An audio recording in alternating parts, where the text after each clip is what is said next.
15వ ఆర్థిక సంఘం నిధులు ప్రభుత్వం పంచాయతీల ఖాతాలో జమ చేయాలి. సర్పంచుల సంక్షేమ సంఘం మండల ఉపాధ్యక్షుడు కొర్ర త్రినాథ్. కేంద్ర ప్రభుత్వం విడుదల చేసిన 15వ ఆర్థిక సంఘం నిధులను రాష్ట్ర ప్రభుత్వం గ్రామ పంచాయతీల ఖాతాల్లో తక్షణమే జమ చేయాలని ఆంధ్రప్రదేశ్ సర్పంచుల సంక్షేమ సంఘం మండల ఉపాధ్యక్షుడు కొర్ర త్రినాథ్ ప్రభుత్వాన్ని డిమాండ్ చేశారు. ముంచంగిపుట్టు మండల కేంద్రంలో 23 గ్రామ పంచాయతీల సర్పంచ్లు, ఉప సర్పంచ్లతో గురువారం సమావేశం ఏర్పాటు చేశారు.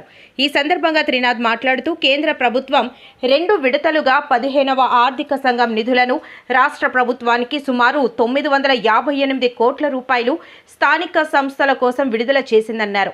గత నెల రోజుల క్రితం అన్టైడ్ గ్రాంట్ క్రింద 410 కోట్ల రూపాయలు, గత 2 రోజుల క్రితం టైట్ గ్రాంట్ కింద 548 కోట్ల రూపాయలు గ్రామీణ ప్రాంతాల్లో అభివృద్ధి పనుల కోసం విడుదల చేసిందన్నారు.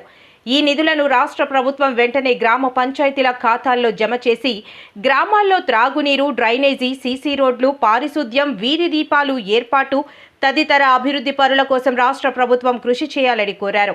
గత ప్రభుత్వం గ్రామ పంచాయతీలకు 15వ ఆర్థిక సంఘం నిధులను దారి మళ్లించడంతో గ్రామ పంచాయతీలను అభివృద్ధి కాకుండా చేసిందన్నారు. అందరికీ నమస్కారం. నా పేరు కొర్ర త్రినాథ్, సర్పంచ్ యూనియన్ మండల ఉపాధ్యక్షుడిని. ఈరోజు మండలం మొత్తం సర్పంచ్ అలాగే ఉప సర్పంచులతో ఈరోజు సమావేశం కావడం జరిగింది ముంచంపుడు మండల కేంద్రంలో. ఈరోజు ప్రభుత్వానికి విజ్ఞప్తి చేసేది ఏంటంటే, గత 2 నెలల క్రితం 410 కోట్ల రూపాయలు, అలాగే 2 వారాల క్రితం 548 కోట్ల రూపాయలు, మొత్తం 958 కోట్ల రూపాయలు కేంద్రం నుండి 15వ ఆర్థిక సంఘం నిధులు విడుదల కావడం జరిగింది.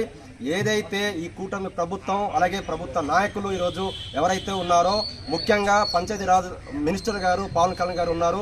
పవన్ కళ్యాణ్ గారు ఎన్నికల ముందు ఇచ్చినటువంటి హామీ ఏదైతే ఉందో, కేంద్రం నుండి వచ్చే 15వ ఆర్థిక సంఘం నిధులు ఏది పడినా కూడా ఖచ్చితంగా నేరుగా పంచాయతీలు జమ చేయడం జరుగుతుందని చెప్పేసి హామీ ఇచ్చున్నారు. అదే కాకుండా పంచాయతీ సర్పంచులందరికీ కూడా ప్రతి నెల 10,000 రూపాయలు ఆందోళన ఇస్తామని చెప్పేసి ప్రభుత్వం హామీ ఇచ్చింది.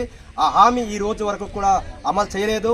అందుకే ఏదైతే 958 కోట్ల రూపాయలు కేంద్రం నుండి వచ్చినటువంటి నిధులు ఉందో, ఆ నిధులు తక్షణమే పంచాయతీ ఖాతాల్లో జమ చేసి పంచాయతీ అభివృద్ధికి, గ్రామ అభివృద్ధికి సహకరించాలని చెప్పేసి ఈ సందర్భంగా ప్రభుత్వానికి విజ్ఞప్తి చేయడం జరుగుతుంది.